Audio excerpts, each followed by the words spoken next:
We have a lot of people right now that are adopting and fostering dogs with all this going on, so I thought that would be appropriate for our current time here.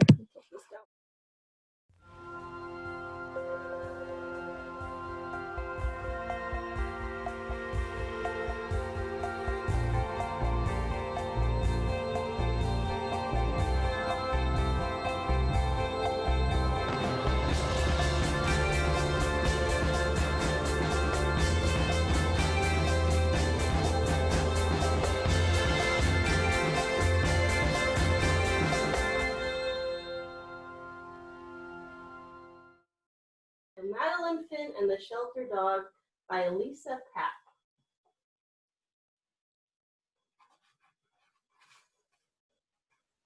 Fozzy Bear was a shelter dog, so I get very emotional with this story. You know, he grew up to be pretty good, pretty good. All right. I ask Mom every single day, in the morning, in the evening, even when we're out, and finally she says yes.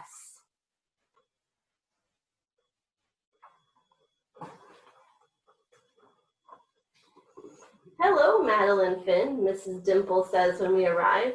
Your mom says you're ready to pick out one of Bonnie's puppies. Yes, please, I say, but first I give Bonnie a big hug. Hi, Bonnie. I'm so excited I can't decide which puppy to choose. I love them all, I tell Mom. Why don't you see if someone picks you, Mrs. Dimple asks. So I close my eyes and think of the name I picked for my puppy. Star, I whisper, and the littlest one crawls right into my lap. Woof, he says, real soft. It worked, I say. Is this how you chose Bonnie?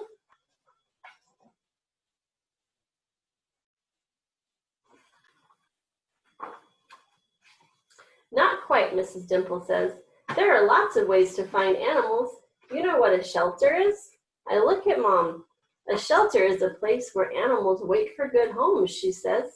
Like a hotel, I ask? Sort of, Mrs. Dimple says, except the animals want homes where they can stay forever. They need forever homes.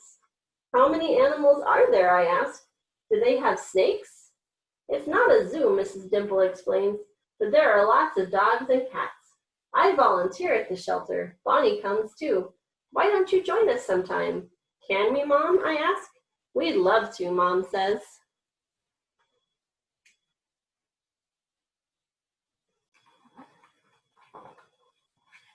Before we go, Mrs. Dimple says, Madeline, Finn, you have a new job now with lots of responsibilities. Then she tells me everything I need to do, like walking Star and feeding him and making sure he has a safe place to sleep. But the most important thing, she says, is love. I love you, Star, I say when I feed him. I love you, Star, I say when I read to him. I love you, Star, I say when I tuck him in. It's okay, Star, I say when he has an accident on the floor. I love you.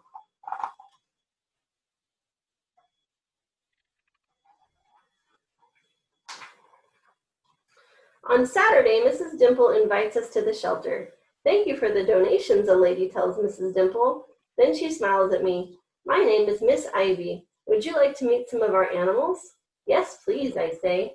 Hi, I say to the first dog I see, but he doesn't even wag his tail. The sign on his cage says his name is Mr. Chips. We meet lots of dogs and cats, and even some bunnies and birds. They all need homes, I ask? Miss Ivy nods. She seems a little sad. I think Mr. Chips is sad too.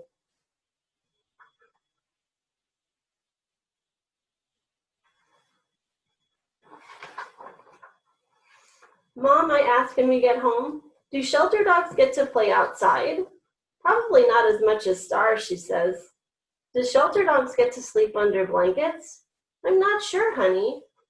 Mrs. Dimple said love was most important, I say. That's right, dear. Mom, does anyone tell the shelter dogs that they love them? Mom is quiet. Then she gives me a big hug. Maybe you can show them.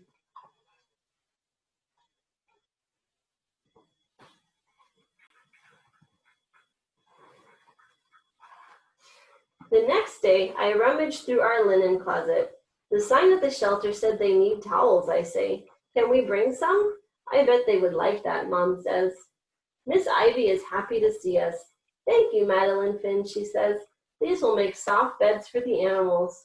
But when I leave, I notice there weren't enough towels for all the animals, and Mr. Chips still looks sad.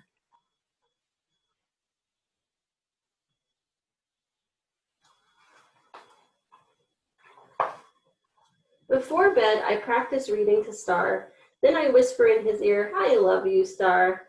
Woof, he says, real soft. When Mom tucks us in, I say, Star loves when I read to him. He sure does, sweetie. Mom, yes, dear. Does anyone read to the shelter dogs?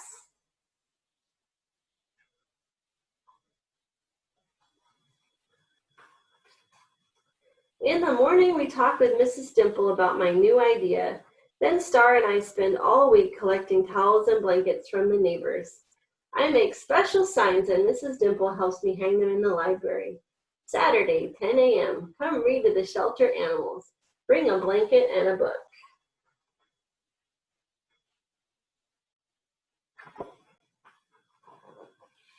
On Friday night, I can barely sleep. I'm so excited. When Saturday comes, I'm ready. So is Star. But when we arrive, it's just us. Nobody else came, I tell Star. Woof, he says, real soft.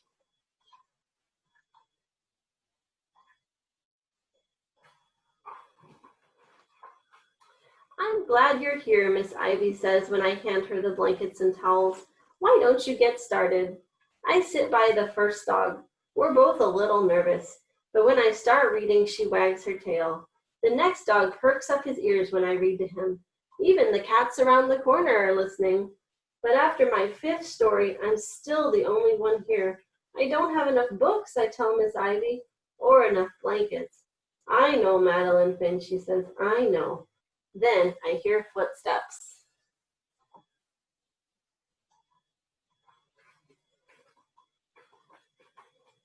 Bonnie comes first. Behind her are lots of kids with lots of books and lots of blankets. Sorry we're late, I hear a parent say. There was a crowd at the library checking out books.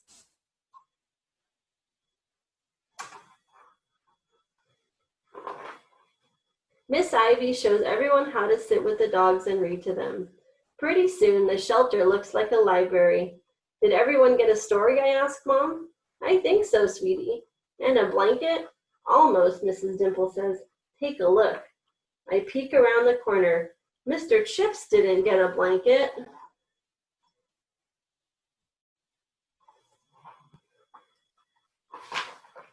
He was going home in one. Mr. Chips found a new family today, Mrs. Dimple says. He's getting a real home, Mom says.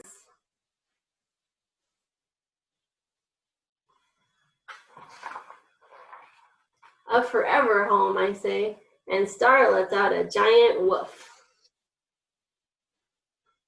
The end. Yeah, I like that book, because it kind of reminds me of how I got my Fozzie Bear. He was a shelter dog, too. Doxie was a rescue, so that's close. Huh. Did you guys like the story? They look very cozy. See you later. Bye. All right.